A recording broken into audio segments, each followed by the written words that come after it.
Students, welcome to my channel god classes. उम्मीद है आप सब अच्छे होंगे और जो मेरी अप्लाइड मैथमेटिक्स की सीरीज़ है इसको एंजॉय भी कर रहे होंगे, साथ ही से बेनिफिट भी उठा रहे होंगे। क्योंकि जैसा कि हम सभी जानते हैं कि अप्लाइड मैथमेटिक्स एक नया सब्जेक्ट है, तो उसका कंटेंट जो है इजीली अवेलेबल नहीं है। मैं कोशिश कर रहा हूँ कि आपको सारा कंटेंट मैं अपने चैनल के थ्रू अवेलेबल कराऊँ, ताकि आपको किसी भी तरह की कोई भी परेशानी ना हो। और आप सबका जो सपोर्ट है इसमें जो मुझे मिल रहा है अभी तक, बहुत अच्छा सपोर्ट मिल रहा है और उम्मीद करता हूँ कि आगे भी ये सपोर्ट इसी तरह कंटिन्यू बना रहेगा और बढ़ता रहेगा। तो उसके लिए आपको बहुत ज़्यादा कुछ नहीं करना है। आपको वीडियोज़ अगर पसंद आ रही हैं तो वीडियो को लाइक करें, शेयर करें, साथ ही चैनल को सब्सक्राइब करना ना भूलें।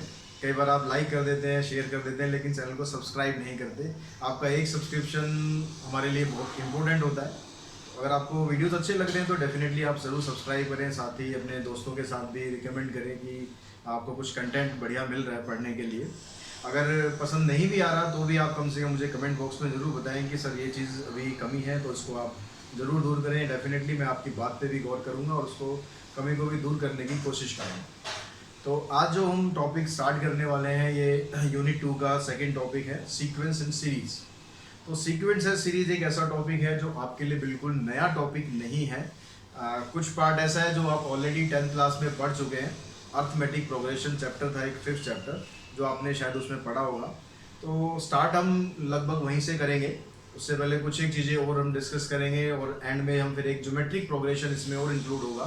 तो वो सब चीज़ें आपको धीरे धीरे करके समझ में सारी आती जाएंगी। तो आज हम जो स्टार्ट कर रहे हैं, सबसे पहले हम बेसिक जो टर्म्स है, सीक्वेंस है सीरीज, जो चैप्टर का नाम है, उससे मैं स्टार्ट कर रहा हूँ। आपने सीक्वेंस सीरीज 10th क्लास में भी ये वर्ड्स पढ़े होंगे, लेकिन बहुत से स्टूडेंट्स ऐसे मैं देखता हूँ जिनको दोनों में डिफरेंस नहीं पता होता कि सीक्वेंस क्या है, सीरीज़ क्या है। अक्सर सीक्वेंस को सीरीज़ बोल देते हैं या सीरीज़ को सीक्वेंस बोल देते हैं। तो छोटी क्लासेस तक तो बच्चों ये सब चलता है, कोई दिक्कत नहीं है, लेकिन जैसे जैसे आप बड़ी क्लासेस में आते हैं तो आपको हर एक टर्म का मतलब अलग पता होना चाहिए। तो हम बिल्कुल बेसिक से स्टार्ट करेंगे। आपने 10th क्लास में कुछ पढ़ा है नहीं पढ़ा है कोई मैटर नहीं करता, आपको सब कुछ बेसिक से बताऊंगा, समझाऊंगा, ताकि आपने पहले पढ़ा है नहीं पढ़ा है उससे आपको कोई समस्या नहीं आने वाली। अब आप बिल्कुल फ्रेशली पढ़ेंगे भी। तो बच्चों, सबसे पहले हम सीक्वेंस की बात करते हैं। सीक्वेंस होता क्या है? अगर हम कुछ डेली लाइफ में कुछ सिचुएशंस को ऑब्जर्व करें तो वहाँ पर भी हम सीक्वेंसेस बनाते हैं। जैसे कुछ मैंने एग्जांपल्स यहाँ पर लिखे हुए हैं। जैसे पहला एग्जांपल लिखा है कि पोल्यूशन डिपार्टमेंट टीम है, वो क्या करती है, रेगुलर इंटरवल ऑफ टाइम पर नंबर ऑफ व्हीकल्स का रिकॉर्ड करती है कि इतने जो व्हीकल्स हैं पोल्यूशन छोड़ रहे हैं। तो वो 8 बजे, फिर 9 बजे, फिर 10 बजे, इस तरह से वो हर घंटे के बाद रिकॉर्ड करती जाती है कि इतने व्हीकल्स इस तरह के देखे गए हैं। तो यहाँ पर जो वो नंबर ऑफ व्हीकल्स रिकॉर्ड करते हैं कि एक स्पेसिफिक इंटरवल पर, वो क्या बनता है, एक सीक्वेंस बनता है कि आपने 8 बजे 5 व्हीकल देखे, 9 बजे 10 व्हीकल देखे, 10 बजे फिर आपने 1 व्हीकल देखा। वो ऑर्डर कुछ भी हो सकता है, लेकिन यहाँ पर एक रूल, स्पेसिफिक रूल फॉलो किया जा रहा है। वो स्पेसिफिक रूल क्या फॉलो किया जा रहा है कि जो टाइम है वो फिक्स है कि भाई 8 बजे आप देख रहे हैं, 9 बजे देख रहे हैं, यहाँ पर ये रूल काम कर रहा है। ठीक है, नंबर ऑफ व्हीकल से हमारा कोई मतलब नहीं है यहाँ पर। ऐसे हम दूसरी सिचुएशन लेते हैं कि the department of education want to find number of children according to their age to those who are not attending school. जो बच्चे स्कूल अटेंड नहीं कर रहे हैं, ऐसे बहुत से बच्चे जो स्कूल नहीं जाते हैं, तो उनका एक डाटा डिपार्टमेंट ऑफ एजुकेशन तैयार कर रहा है कि 6 साल के बच्चे इतने हैं, 7 साल के बच्चे इतने हैं। तो वहाँ पर ईयर के हिसाब से, उनकी एज के हिसाब से हम डाटा तैयार कर रहे हैं। नेक्स्ट में कहता है student wants to write all digit appear in decimal values of pi. तो पाई क्योंकि इररेशनल नंबर होता है, ये ऑलरेडी आप जानते ही हैं। तो उसकी जो डेसिमल वैल्यूज है उसको स्टूडेंट रिकॉर्ड करता है कि डेसिमल के बाद 0 कितनी बार आ रहा है, 1 कितनी बार आ रहा है, 2 कितनी बार आ रहा है। तो यहाँ पर भी एक मतलब डेफिनेट पैटर्न फॉलो कर रहा है वो, कि डेसिमल के बाद वाले नंबर्स को फॉलो कर रहा है इसमें। A teacher write down the mark of his class according to the roll number. आपने ये तो फेस किया ही होगा, आपके स्कूल में टेस्ट होते हैं तो टीचर आपके रोल नंबर के हिसाब से आपकी एक शीट तैयार करते हैं कि आपके इतने मार्क्स हैं, रोल नंबर 1 के इतने, रोल नंबर 2 के इतने। तो रोल नंबर वाइज हम क्या करते हैं, एक सीक्वेंस बनाते जाते हैं। A student wants to find all positive fraction with numerator 1 and write 1, 1/2, 1/3। एक स्टूडेंट जो है फ्रैक्शन लिखना चाह रहा है, वो कह रहा है कि न्यूमरेटर में 1 रखूंगा, नीचे मैं चेंज करता जाता हूँ पॉजिटिव फ्रैक्शंस में। तो 1, 2, 3, 4, 5, 6। तो यहाँ पर जितनी भी सिचुएशंस हैं उसमें आप देख रहे हैं कि कई बार तो क्या हो रहा है कि आप जो उसमें डाटा जो लिखेंगे वो फाइनाइट होगा, मतलब एक टाइम के बाद खत्म हो जाएगा। जैसे ट्रैफिक पुलिस क्या कर रही है, टाइम के हिसाब से डाटा रिकॉर्ड कर लिया। अब टाइम कितना कर सकते हैं, वो 24 घंटे भी काम करें तो 24 घंटे तक डाटा तैयार कर सकते हैं, उसके बाद फिर खत्म हो जाएगा, नेक्स्ट डे आ जाएगा। तो यहाँ पर जो डाटा इकट्ठा होगा वो एक फाइनाइट डाटा है, उसको आप काउंट कर सकते हैं भाई 24 घंटे का डाटा आपका इतना है। दूसरी सिचुएशन में भी क्या है, यहाँ पर जो नंबर ऑफ चिल्ड्रंस है वो हमें काउंट करने हैं अकॉर्डिंग टू देयर एज। अब स्टूडेंट्स की जो एज होती है वो भी एक स्पेसिफिक टर्म तो होती है, ये तो नहीं है कि वो प्रौढ़ शिक्षा वाला मामला अलग है, ये तो फिर ज़िंदगी भर कुछ ना कुछ सीखना चलता रहता है। लेकिन हम बात कर रहे हैं कि जो स्कूल बच्चे अटेंड करते हैं तो उसकी भी एक स्पेसिफिक एज होती है, 6 साल, 7 साल, 8 साल, 9 साल, 10 साल। तो उसके हिसाब से ये नहीं है कि वो कंटिन्यूसली हमेशा चलता ही रहेगा। तो यहाँ पर भी जो डाटा आपके पास इकट्ठा होगा वो फाइनाइट डाटा होगा, यानी उसको आप काउंट कर सकते हैं। लेकिन जब तीसरा केस आप करोगे, क्योंकि पाई की जो वैल्यू होती है वो डेसिमल्स में इनफिनाइट नंबर तक होती है, उसको आप काउंट नहीं कर सकते क्योंकि ये रैशनल नंबर होता है। तो उसमें आप अगर लिखते हैं कि 1 कितनी बार आ रहा है तो वो आपको भी नहीं पता चलेगा 1 कितनी बार आ रहा है। आप लिखते रहेंगे, उसको बढ़ाते रहेंगे, बढ़ता रहेगा, वो कभी खत्म नहीं होगा। तो यहाँ पर जो डाटा आ रहा है आपका वो इनफाइनाइट डाटा आ रहा है। और जो चौथा केस हम देखते हैं कि आपके रोल नंबर के अकॉर्डिंग टीचर आपका डाटा तैयार कर रहा है, तो क्लास में भी स्पेसिफिक मतलब लिमिटेड ही बच्चे होते हैं, ऐसा नहीं है कि इनफाइनाइट बच्चे होते हैं। तो वहाँ पर भी जो डाटा टीचर तैयार करेगा वो भी एक फाइनाइट डाटा होगा। और यहाँ पर स्टूडेंट लिखना चाह रहा है इस तरह से फ्रैक्शन, तो यहाँ पर देखो नीचे जो पॉजिटिव नंबर है, पॉजिटिव नंबर तो खत्म ही नहीं होगा कभी, आप 4, 5, 6, 8, 10, 1000, 2000 जितना मर्जी लिख लो। तो यहाँ पर जो आ रहा है इनफाइनाइट सीक्वेंस आ रहा है। तो सीक्वेंस आपका फाइनाइट भी आ सकता है, इनफाइनाइट सीक्वेंस भी आ सकता है। अगर काउंटेबल है तो आप उसे बोलेंगे कि सीक्वेंस फाइनाइट है। फाइनाइट सीक्वेंस होता है तो उसको आप इस तरह से डिनोट कर सकते हैं, जो पहली टर्म आ रही है उसको आप A1 लिख देंगे, सेकंड टर्म A2, फिर A3 अप टू AN, मतलब जितने भी टर्म्स उसके अंदर एक लिमिटेड टर्म्स है, n की वैल्यू लिमिटेड है कि n उसके अंदर 10 है, 50 है, 100 है, 1000 है, कितना भी हो लेकिन लिमिटेड है। अब यहाँ दूसरा जो सीक्वेंस है, जैसे थर्ड और फिफ्थ में केस आ रहा था कि वो इनफाइनाइट सीक्वेंस आ रहा है, तो इनफाइनाइट सीक्वेंस में आप कभी भी कितना भी लिखते रहो वो इनफ नहीं है, वो हमेशा चलता ही रहेगा भाई, वो कभी खत्म ही नहीं होगा।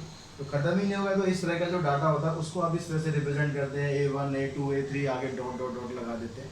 तो वो डाटा आप शो करते हैं कि ये डाटा खत्म नहीं हो रहा, ये चलता ही जा रहा है भाई, चलता ही जा रहा है, चलता ही जा रहा है, खत्म नहीं होगा। तो अब यहाँ से ये जो सारा चीज़ हमने समझा, इसको समझने से जो सीक्वेंस की डेफिनेशन है वो आपके सामने आती है कि सीक्वेंस हम कहते क्या है। सीक्वेंस क्या होता है? Sequence is an arrangement of numbers in the specific order और सम स्पेसिफिक रूल। किसी स्पेसिफिक रूल से स्पेसिफिक ऑर्डर में एलिमेंट्स को लिखना, नंबर्स को लिखना, उसको हम बोलते हैं सीक्वेंस। अब यहाँ पर कोई सीक्वेंस जो भी होता है, कोई ऐसा मतलब उसके अंदर कोई ना कोई रूल जरूर काम करेगा। ऐसा नहीं कि आप रैंडमली उठा के कुछ भी लिख देंगे। जैसे हम यहाँ पर डाटा लिख रहे हैं कि भाई 8 बजे 9 बजे, नंबर ऑफ व्हीकल्स यहाँ पर डिफर हो सकते हैं कि एक बार 0 व्हीकल मिल जाए, एक बार 100 मिल जाए, एक बार 50 मिल जाए, एक बार 2 मिल जाए, ये डाटा डिफर कर सकता है। लेकिन यहाँ पर रूल क्या काम कर रहा है? रूल यहाँ पर कह रहा है कि भाई 8 बजे आप डाटा इकट्ठा कर रहे हो, आप 9 बजे डाटा इकट्ठा कर रहे हो, ये स्पेसिफिक रूल है। तो किसी स्पेसिफिक रूल के थ्रू जब हम डाटा को अरेंज करते हैं तो उसको बोला जाता है सीक्वेंस। ठीक है, अब दूसरी टर्म आती है यहाँ पर सीरीज। अभी सीक्वेंस तो समझ में आ गया, यहाँ तक आई थिंक समझ में तो आ गया ना आपको। तो सीक्वेंस अगर आपको समझ में आ गया तो सीरीज समझना कुछ भी मुश्किल नहीं है। तो बच्चों अगर हम सीरीज की बात करते हैं, अब सीरीज क्या हो जाता है, जब भी सीक्वेंस आई थिंक आपको अच्छी तरह क्लियर हो गया होगा। अगर आप सीक्वेंस की जितने भी टर्म्स हैं उसको आप अगर कनेक्ट कर दो प्लस साइन से, यानी उनके बीच में आप प्लस साइन डाल दो तो वो बन जाता है सीरीज। तो कोई ऐसी बिल्कुल अलग चीज़ नहीं है। सीक्वेंस का मतलब एक डेफिनेट पैटर्न में एक डेफिनेट रूल के साथ आपने जो टर्म्स लिख दी हैं, अगर आप उनका सम कर देते हो तो वो बन जाता है सीरीज। जैसे हमारे पास फाइनाइट सीरीज थी, फाइनाइट सीरीज में हमने बीच में A1, A2, A3 जितनी भी टर्म्स थी उसके बीच में हमने प्लस का साइन लगा दिया तो ये बन गया सम ऑफ फाइनाइट सीरीज।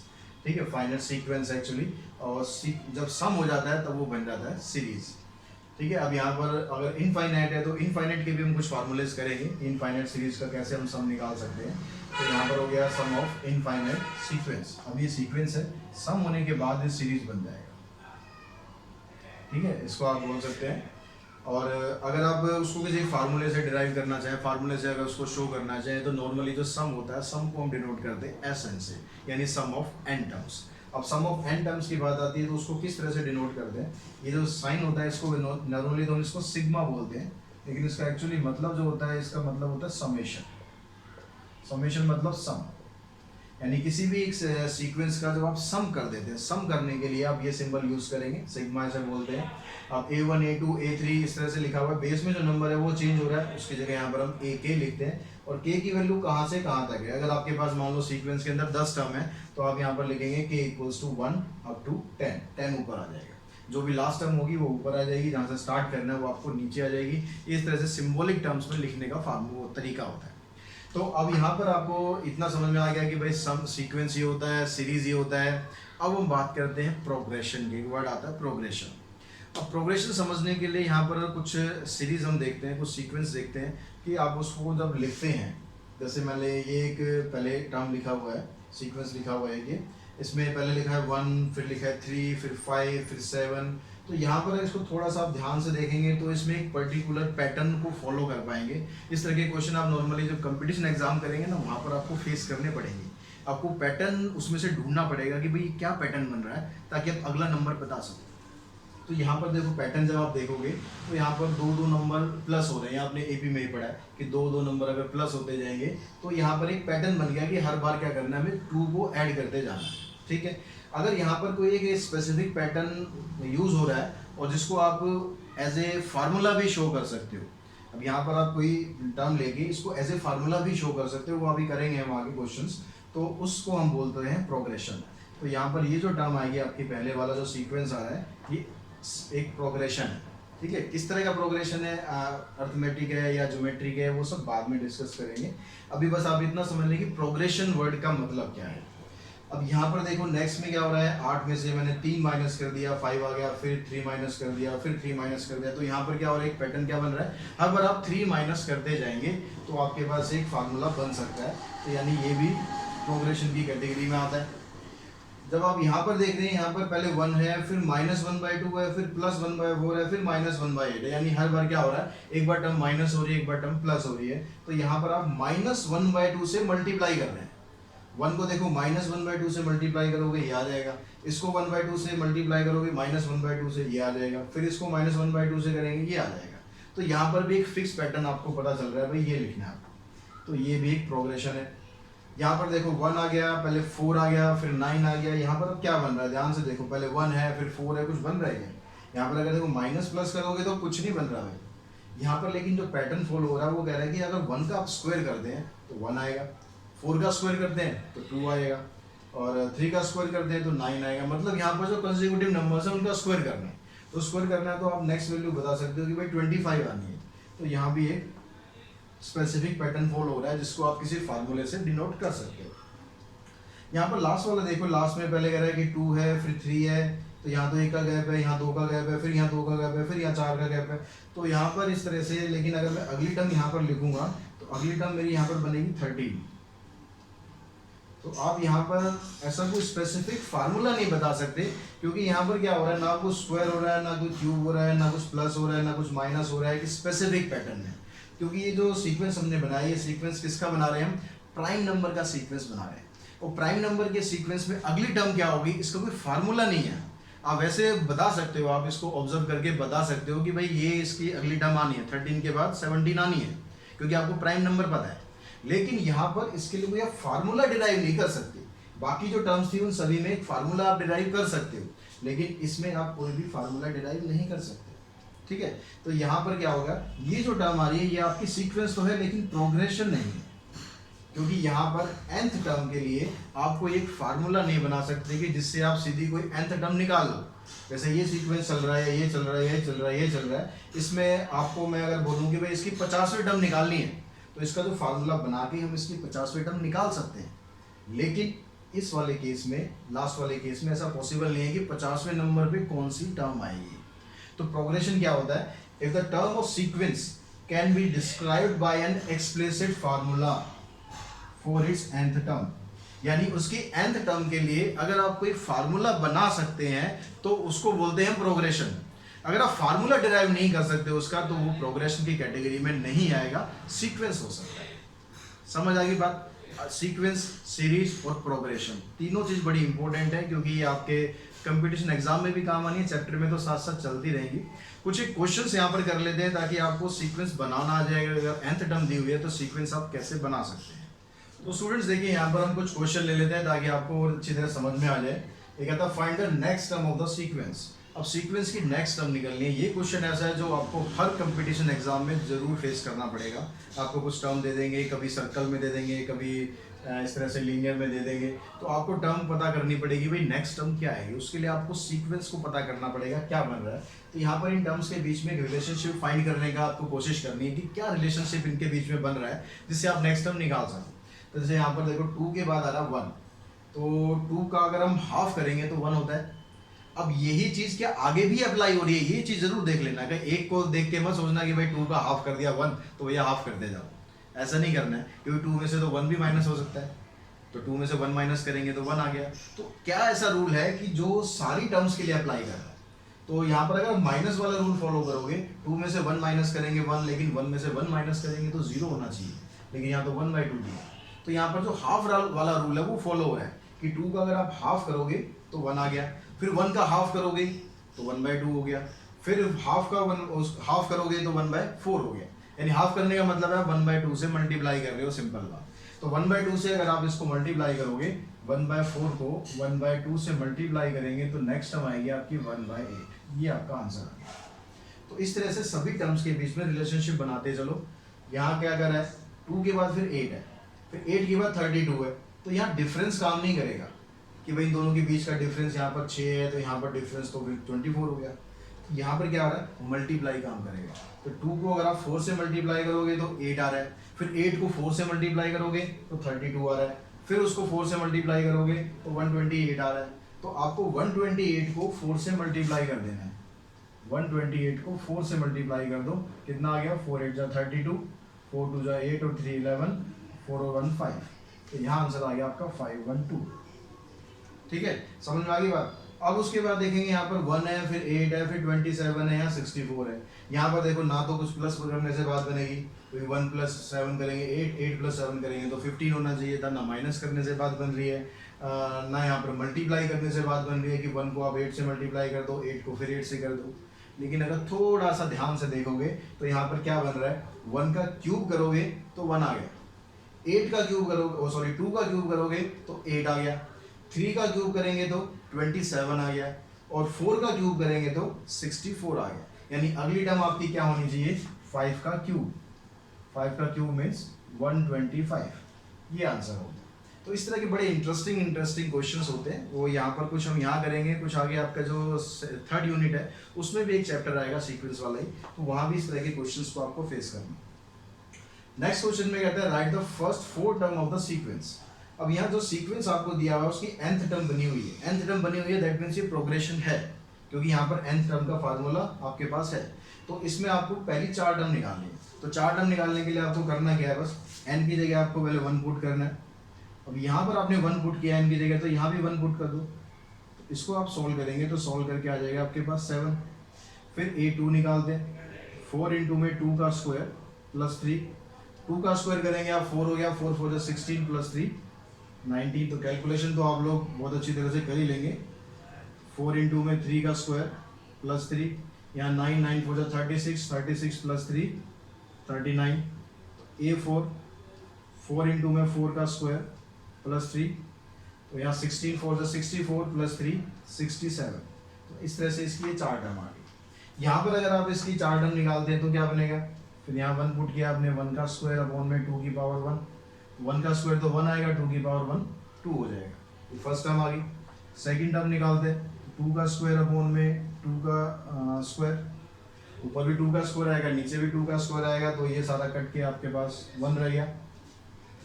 a3 निकालते हैं, तो यहाँ पर क्या आ गया, n स्क्वायर मतलब 3 का स्क्वायर अपॉन में 2 का क्यूब, 3 का स्क्वायर 9, 2 का क्यूब 8। ऐसे a4 निकालेंगे तो 4 का स्क्वायर 2 की पावर 4, 4 का स्क्वायर होगा 16, 2 की पावर 4, ये भी 16 आ गई, ये भी 1 आ गया। तो इस तरह से आप जितनी भी इसकी टर्म निकालनी है, बस आपको n की जगह वैल्यू पुट करनी है। वैल्यू पुट करके अगर यहाँ पर आपसे ये भी पूछ सकता है कि आपको सीक्वेंस में ना निकाल के सीधा आपसे बोल दिया जी इसमें आप 10th टर्म निकालो, तो आपको क्या करना है, बस n की जगह आपको 10 पुट कर देना है। यहाँ पर 10 का स्क्वायर अपॉन में 2 की पावर 10, तो 10 का स्क्वायर करेंगे तो 100 हो गया। अब 2 की पावर 10 क्योंकि बहुत बड़ा हो जाएगा तो इसको आपको सिंप्लीफाई करने की ज़रूरत है नहीं। वैसे मैं बता दूं 1024 आएगा, लेकिन अगर पावर बहुत ज़्यादा बड़ी होती है तो उसको आपको सॉल्व करना नहीं है, ठीक है, उसको आपको सॉल्व नहीं करना भाई। ये इसको आप काट पीट देंगे, काटने के बाद 4 से कट जाएगा ये 25, 4 से ही कटा, 4 2 जा 8, फिर 4 5 जा 20, 4 6 जा 24, ये आपका आंसर आ जाएगा। लेकिन अगर पावर्स बहुत ज़्यादा बड़ी आ रही है तो उसको कैलकुलेशन के चक्कर में ना पढ़ना, उसको एज इट इज छोड़ना। तो जो नेक्स्ट क्वेश्चन है स्टूडेंट्स, उसमें क्या दिया हुआ आपको, कहता है find the 13th and 14th term of an sequence an equals to. अब an को यहाँ पर इसने क्या किया कि जो कंडीशन एक दी हुई है उस कंडीशन के अकॉर्डिंग an अलग है आपका। ये कहता है कि व्हेन n इज इवन, अगर n की वैल्यू इवन होगी तो an आपको लेना है n स्क्वायर, और अगर n की वैल्यू ऑड होगी तो an की वैल्यू लेनी है n स्क्वायर प्लस 1। तो आपको क्या करना है, 13th टर्म निकालनी है।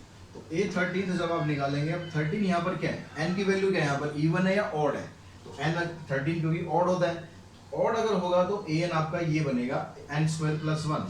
तो इसके हिसाब से यहाँ पर हो जाएगा 13 स्क्वायर प्लस 1 यानी 169 प्लस 1 इक्वल्स टू 170। तो आपके पास a 13 की वैल्यू तो ये आ गई। ऐसे अगर आप a 14 की वैल्यू निकालते हैं, अब 14 यहाँ पर क्या है, 14 है इवन नंबर, तो इवन नंबर है तो यहाँ पर an की वैल्यू ये लेनी है आपको n स्क्वायर। तो यहाँ पर आप 14 का स्क्वायर पुट करते हैं, 14 का स्क्वायर आ जाएगा 196, तो ये a13 आ जाएगा, ये a14 आ जाएगा। अब ऐसे यहाँ पर आपको नेक्स्ट क्वेश्चन में क्या कहता है, write the summation of k square plus 1 k equals to 1 up to n in expanded form. Expanded form यहाँ पर पूछ रहा है। एक्सपेंडेड फॉर्म में मतलब इसको लिखेंगे, एक्सपेंडेड फॉर्म मतलब आपको सारी टर्म्स इसकी लिखनी है। अब यहाँ पर देखो k की जगह आपको क्या करना है, वैल्यू पुट करनी है। k की जगह अगर आप 1 पुट करोगे तो ये बन गया 1 का स्क्वायर प्लस 1, क्या बना 1 का स्क्वायर प्लस 1, ये आपकी पहली टर्म बनेगी। दूसरी टर्म क्या बनेगी, 2 का स्क्वायर प्लस 1, फिर तीसरी टर्म 3 का स्क्वायर प्लस 1। ऐसे ही अगर आप n तक जाएंगे तो क्या बनेगा n स्क्वायर प्लस 1। तो ये जो सीक्वेंस है, सीक्वेंस को आप सॉल्व करेंगे तो यहाँ पर आ गया 2, यहाँ पर आ गया 5, यहाँ पर आ गया 10 up to n square plus 1। तो ये सीक्वेंस आपका इससे बन जाएगा। नेक्स्ट क्वेश्चन में क्या, अगर आपको एक्सपेंडेड फॉर्म दे रखी है, आपको इसको सिग्मा नोटेशन में लिखना है, यानी ऐसे लिखना है। अब यहाँ पर देखो पैटर्न को ऑब्जर्व करो कि क्या पैटर्न फॉलो हो रहा है। तो पैटर्न आप देख रहे हैं, यहाँ पर देखो पहली टर्म है 1, नीचे जो टर्म आ रही है इसमें एक ऐड हो रहा है, और क्या यही चीज आगे भी अप्लाई हो रही है, सभी में ध्यान रखना है। ये नहीं कि एक को आपने ऑब्जर्व किया और आंसर लिख दिया, सभी में ऑब्जर्व करना है। यहाँ भी देखो ऐसे ही हो रहा है, यहाँ पर 2 है, फिर नेक्स्ट टर्म, फिर 3 है, फिर नेक्स्ट टर्म। तो यहाँ पर इसको आप कैसे लिख देंगे, सिग्मा नोटेशन में। सिग्मा यहाँ पर क्या हो रहा है, ऊपर जो टर्म आ रही है नीचे उससे एक एक्स्ट्रा आ रही है, और k की वैल्यू कहाँ से स्टार्ट हो रही है, 1 से स्टार्ट हो रही है। कहाँ तक है, क्योंकि इनफाइनाइट सीरीज है, इनफाइनाइट सीरीज तो आपको इसमें n लिखना है, ठीक है, क्योंकि हमें पता नहीं कि n की वैल्यू कितनी है, तो आपको बस n लिख देना है। अब यहाँ पर देख लो, रख के भी देख लो, बना आपने लिया फिर भी एक बार रख के देख लो। k की जगह आपने 1 पुट किया तो नीचे क्या आ गया, 1 प्लस 1, 1/2 आ गया। फिर आपने k की जगह 2 पुट किया तो नीचे 2 प्लस 1 3 आ गया। फिर 3 पुट किया तो नीचे 3 प्लस 1 4 आ गया। तो इस तरह से जितने भी आपको सीक्वेंस आगे चाहिए वो सब निकल जाएंगे। समझ में आ गई। बहुत आसान टॉपिक है और बहुत इंटरेस्टिंग टॉपिक है, बड़ा मजा आने वाला है चैप्टर करते हुए। यहाँ कहता है given example of sequence which is not a progression. आपको कोई ऐसा सीक्वेंस का एग्जांपल देना है जो कि प्रोग्रेशन नहीं है। तो यहाँ पर मतलब ऐसा कोई आपको सीक्वेंस बताना है जिसमें आप कोई nth टर्म का फार्मूला बना नहीं सको, कोई फार्मूला ही ना हो कि आप सीधा nth टर्म निकाल सको। तो आप यहाँ पर कह सकते हो सीक्वेंस ऑफ प्राइम नंबर। हमने ऑलरेडी डिस्कस किया था ये कि सीक्वेंस ऑफ प्राइम नंबर। अब प्राइम नंबर में कोई स्पेसिफिक फार्मूला नहीं है कि मैं आपको एक फार्मूला बना के दे दूं और आपसे कहूं कि भाई आप इसकी 10th टर्म निकालो। तो 10th टर्म निकालने के लिए कोई स्पेसिफिक फार्मूला नहीं है मेरे पास प्राइम नंबर में। या अगर मैं इसको कह दूं कोई सीक्वेंस ऑफ कंपोजिट नंबर, ऐसा भी कुछ नहीं है कि भाई आप कंपोजिट नंबर का कोई फार्मूला बना के यहाँ पर दे दो ताकि आपका जो सीक्वेंस है वो बन जाए। मतलब ये दो सीक्वेंस ऐसे हैं जो प्रोग्रेशन नहीं है।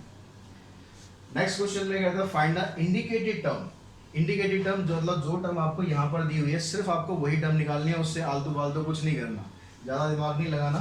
बस क्या करना है, आपको 17 दिया है तो यहाँ पर आपको 17 टर्म निकालनी है। 4 इंटू में 17 माइनस 3, 17 4 जा 68 माइनस 3 मतलब आंसर आ गया आपका 65। आगे क्या दिया है A24। A24 आप निकालेंगे तो 4 इंटू में 24 माइनस 3, 24 को 4 से मल्टीप्लाई करेंगे 96 माइनस 3 यानी आंसर आ गया 93। तो इस तरह से आप कोई भी टर्म जो है, जो भी साथ में आपको दी हुई है वो टर्म इजीली निकाल सकते हैं। तो स्टूडेंट्स नेक्स्ट क्वेश्चन में आपको बोलता है कि the sum of n term of sequence is given by Sn equals to this, यानी जो सीक्वेंस की सम दिया हुआ है, जितने भी सीक्वेंस के अंदर टर्म्स हैं उनका सम का एक फार्मूला आपको दिया हुआ है Sn equals to 2n square plus में 3n for all n belongs to natural number, यानी 1 से आपको स्टार्ट करना है और इनफाइनाइट सीरीज है। फाइंड द फर्स्ट 4 टर्म, तो उसमें से आपको पहली 4 टर्म्स निकालनी है and find its 20th term और फिर 20th टर्म भी निकालनी है। तो पहले हमें क्या करना है, यहाँ पर हम पहले जो आपको फार्मूला दिया हुआ है, फार्मूला किसका दिया हुआ है, सम का फार्मूला दिया हुआ है, ये चीज़ यहाँ ध्यान रखना। तो जब आप n की जगह 1 पुट करोगे तो आप S1 निकाल दो, S1 निकाल रहे हैं इसका मतलब आप एक टर्म का सम निकाल रहे हैं। तो यहाँ पर आपने बना दिया 2 इंटू में 1 का स्क्वायर प्लस में 3 इंटू 1 यानी आ गया 5। फिर आप S2 निकाल रहे हैं, तो S2 निकाल रहे हैं तो इसका मतलब ये बन गया 2 इंटू में 2 का स्क्वायर प्लस में 3 इंटू 2, तो यहाँ पर आएगा 4 2 8, 8 प्लस 6 14 आ गया। फिर आप S3 निकालें, S3 निकालेंगे तो आपके पास यहाँ पर बन गया 2 इंटू में 3 का स्क्वायर प्लस 3 इंटू 3, तो यहाँ से देखो ये 9, 9 2 18, 18 प्लस 9, 18 प्लस 9 27। तो S4 भी निकाल लेते हैं, 2 इंटू में 4 का स्क्वायर प्लस 3 इंटू 4, तो यहाँ आ गया 16 2 32, 32 को 12 में हम ऐड कर देते हैं तो 32 प्लस में 12 कितना आ गया 44। तो अब यहाँ पर जो 4 टर्म आपने निकाली हैं, ये 4 टर्म यहाँ पर टर्म नहीं है, ये एक्चुअली क्या आ रहा है, उन 4 टर्म्स का सम आ रहा है। ये चीज ध्यान देखना कि यहाँ पर जो फार्मूला आपको दिया था वो Sn का फार्मूला दिया हुआ है, An का नहीं दिया हुआ। An जो होता है वो टर्म को रिप्रेजेंट करता है, लेकिन Sn किसको रिप्रेजेंट करता है, Sn सम को रिप्रेजेंट करता है। तो आपको यहाँ से क्या करना है, इन्हीं की हेल्प से आपको 4 टर्म्स निकालनी है। 4 टर्म्स मतलब आपको A1 A2 A3 and A4, इसकी वैल्यू फाइंड करनी है ताकि आपके पास ये 4 टर्म्स आ जाए। कैसे निकालते हैं, अगर देखो S1 की बात करें, S1 का मतलब है कि ये एक टर्म का सम दे रहा है। अब भाई जब टर्म एक ही है तो उसका सम करेंगे तो वो तो वही रहेगा, यानी जो S1 की वैल्यू होती है वो A1 के ही हमेशा बराबर होती है, क्योंकि एक टर्म का सम आप क्या निकालोगे, अगर मैं कहूँ कि मेरे पास एक 5 है तो 5 का मैं सम क्या निकालूंगा, 5 ही रहेगा। तो जो A1 होता है वो हमेशा S1 के बराबर ही होता है, यानी आपकी टर्म पहली आ गई 5। अब ये S2 का है, S2 का मतलब हो गया कि 2 टर्म्स का सम है, पहली 2 टर्म का। अब पहली 2 टर्म के सम की बात कर रहा है, उसमें से एक टर्म क्या है, एक टर्म तो 5 आ गई ना, तो दूसरी टर्म क्या बची, 2 टर्म का सम कह रहा है। देखो A1 प्लस A2 कह रहा है, कितना आ रहा है, A1 प्लस A2 कह रहा है 14 आ रहा है। तो यहाँ से A1 तो आपके पास मिल ही चाहिए ना, A1 तो आपके पास 5 आ गई है, तो 5 प्लस A2 इक्वल्स टू 14। यहाँ से आप A2 की वैल्यू निकालेंगे तो A2 की वैल्यू आ जाएगी 9। ठीक है, एक टर्म और निकाल लेते हैं, फिर हमारे पास एक सीक्वेंस का पैटर्न बन जाएगा। अब यहाँ पर देखो तीसरी टर्म क्या कह रहा है, S3 कह रहा है 27। अब S3 का मतलब क्या हो गया कि जो पहली 3 टर्म है उनका सम, 3 टर्म का सम मतलब A1 plus A2 plus A3, ये कह रहा है 27। अब इसमें से ये आपके पास आ गया 5, ये आपके पास आ गया 9, तो आपको A3 फाइंड करना है। तो 9 और 5 को अगर आप ऐड करोगे 14 हो गया, 14 को उधर ले जाके माइनस करोगे तो कितना आ जाएगा 13। आपके पास तीसरी टर्म आ गई 13। अब यहाँ पर देखो आपके पास सीक्वेंस का कोई पैटर्न बना नहीं बना, 5 प्लस 4 9 हो गया, 9 प्लस 4 13 हो गया, 13 प्लस 4 क्या आएगा 17 आएगी अगली टर्म। आप चेक भी कर सकते हो कि भाई चारों का सम कर लो, चारों का सम कितना आना चाहिए 44 आना चाहिए। तो देखो 7 और 3 10, 10 और 9 19 प्लस 5, 19 प्लस 5 24, 2 कैरी किया, 2 और 2 4, 44 आ रहा है, यानी आपने बिल्कुल ठीक सीक्वेंस बना दिया। तो आपके पास ये क्या हुआ, जो पहली 4 टर्म थी वो तो निकल गई भाई। अब कह रहा है इसकी 20th टर्म निकालो। अब 20th टर्म भाई कैसे निकालेंगे, तो यहाँ पर हम 4 या तो देखो ऐड करते जाएं, हर बार आप 4 ऐड कर दे जाओ, 17 प्लस 4 21, फिर 21 प्लस 4 25, फिर 29, फिर 33, इस तरह से करके आप 20th टर्म तो भैया निकाल दोगे। लेकिन ये सोचो अगर क्वेश्चन में आपके पास आ जाती 100 टर्म, तब क्या करते, तब भी क्या हम यही पैटर्न फॉलो करते, ऐसे ऐड करते जाते 4 4 4 4 ऐड करते जाते, नहीं ना। तो उसके लिए हम क्या करते, हम इसका एक फार्मूला बना लेते कि an जो आ रहा है वो किस तरह की रिप्रेजेंट कर रहा है, इसका प्रोग्रेशन क्या है। तो यहाँ पर देखो प्रोग्रेशन समझने के लिए आपको टर्म्स को देखो, यहाँ पर आ रहा है 5, यहाँ आ रहा है 9, मतलब अगर मैं इस सीक्वेंस को देखो, इस सीक्वेंस बनाने के लिए आपको थोड़ा समझना पड़ेगा कि क्या यहाँ पर फॉलो हो रहा है। 4 ऐड हो रहा है, ये तो आपको पता है, हर बार 4 ऐड होता है, लेकिन आप जब यहाँ पर टर्म्स को लिखोगे ऐसे एक एक करके लिखोगे, यानी आप kth टर्म को रिप्रेजेंट करते हो या an भी लिख सकते हो, तो ये बनेगा देखो 4k+1। कैसे बनेगा 4k+1? देखो यहाँ पर रख के देखो, k की वैल्यू अगर आप 1 रखते हो तो 4+1 5 आ गया। अगर k की वैल्यू आप 2 रखते हो तो 4 2 8 +1 9 हो गया। k की वैल्यू अगर आप 3 रखते हो 12 +1 13 हो गया। 4 रखते हो तो 4 × 4 16 +1 17 हो गया। यानी जो इसका kth टर्म का फार्मूला या nth टर्म का फार्मूला, जो प्रोग्रेशन आपको डिफाइन करना है, वो प्रोग्रेशन बन रहा है इसका 4k+1। ये आपको यहाँ पर पैटर्न को ऑब्जर्व करके देखना पड़ेगा, भाई क्या बन रहा है यहाँ पर, क्या बन, इसको कैसे आप देख सकते हो। देखो यहाँ पर +1 तो सबके अंदर हो रहा है, ये तो आपको पता है कि +1 तो हो रहा है। तो इसको देखो आप ऐसे लिख सकते हैं, तो 4+1। कोई ऐसा रूल इसमें अंदर ड्राइव करो जो कोई एक चीज आपके पास कांस्टेंट रहे। तो यहाँ पर देखो, यहाँ क्या हो रहा है 8+1, यहाँ क्या हो रहा है 12+1। तो ये जो +1 है ये तो कांस्टेंट चल रहा है, ये +1 इधर आ गया जो फिक्स चल रहा है। यहाँ पर क्या हो रहा है 4 के मल्टीपल्स आ रहे हैं। 4 का मल्टीपल 4 × 1 4 हो गया, 4 × 2 8 हो गया, 4 × 3 12 हो गया। तो 4 का जो मल्टीपल है उसको कैसे रिप्रेजेंट करते हैं 4 × k। यहाँ पर k ले रहे हो तो आप k ले लो, m ले रहे हो m ले लो, n ले रहे हो n ले लो, कोई फर्क नहीं पड़ता, लेकिन एक जैसा बने। तो ये समझ आ गया प्रोग्रेशन ऐसे बना। अब इसमें आपको 20th टर्म निकालनी है। तो अब क्या करेंगे, आपको एक एक ऐड नहीं करना, आपसे 20 पूछ ले, 100 पूछ ले, 1000 पूछ ले, कुछ भी पूछ ले, आप बड़े आराम से निकालोगे। 820 अगर पूछता है तो यहाँ पर 4 × 20 +1 यानी आ गई 81। अगर यहाँ पर आपसे 1000 पूछ ले तो भी क्या दिक्कत है, हमारे पास फार्मूला तो बना पड़ा है 4 × 1000 +1, 4000 +1 यानी 4001। ये आपका आंसर आ जाएगा। आपको 4 4 4 ऐसे ऐड करके नहीं देखना पड़ेगा। देखो नेक्स्ट क्वेश्चन है, यहाँ कहता है first term of the sequence is 1। पहली टर्म आपको उसने दे दी 1, तो आपके पास a1 की वैल्यू 1 आ। अब आगे कहता है कि जो n+1th टर्म है, जैसे n टर्म होती है उसको an से रिप्रेजेंट करते हैं, k टर्म होती है उसको ak से रिप्रेजेंट करते हैं, तो n+1 टर्म को आप an+1 से रिप्रेजेंट करेंगे। अब an+1 की वैल्यू क्या है, is obtained by adding n+1 to the nth term. जो इसकी nth टर्म होगी, nth टर्म क्या होगी an, इसमें आपको ऐड करना है n+1। ठीक है, दोबारा समझो एक बार।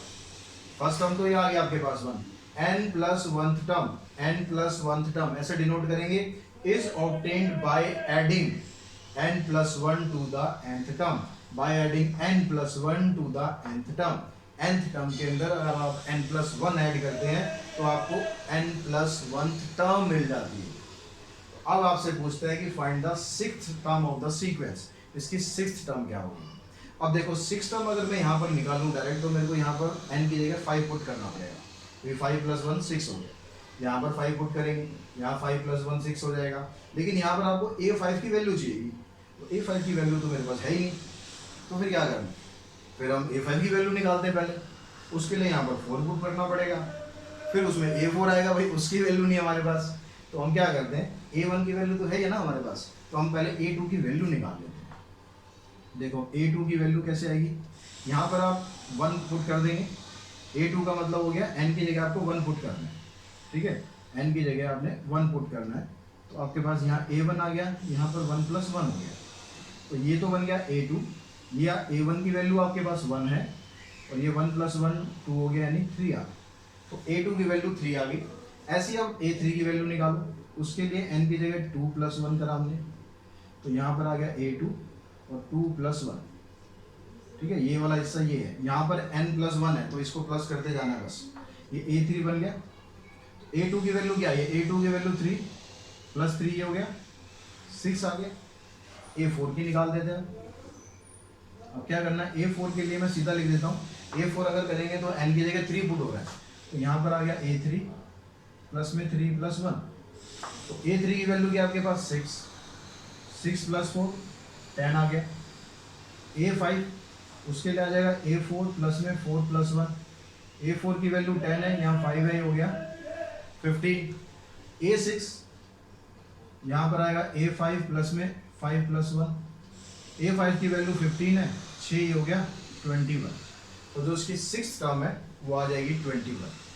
तो इस तरह से आप सीक्वेंस और सीरीज के जो भी क्वेश्चंस हैं, बड़े मतलब बेसिक जो कंसेप्ट है, अगर आपको ये समझ में आ जाता है तो यकीन मानो चैप्टर बहुत इंटरेस्टिंग चैप्टर होने वाला है, वो बड़ा मजा आएगा आपको ये करने में।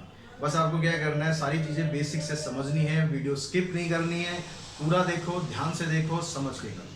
तो आज के इस वीडियो में हम इतना ही करते हैं। वीडियो अगर आपको पसंद है, आपको लगा हाँ आपके बेनिफिट का वीडियो था, आपका कंसेप्ट क्लियर हुआ, तो वीडियो को लाइक करें, शेयर करो, साथ ही चैनल को सब्सक्राइब जरूर करना बच्चों, ताकि सब्सक्राइब करके बेल आइकन को भी आप प्रेस कर सको, तो जो भी नेक्स्ट वीडियो हमारी वो आप तक पहुंच सके।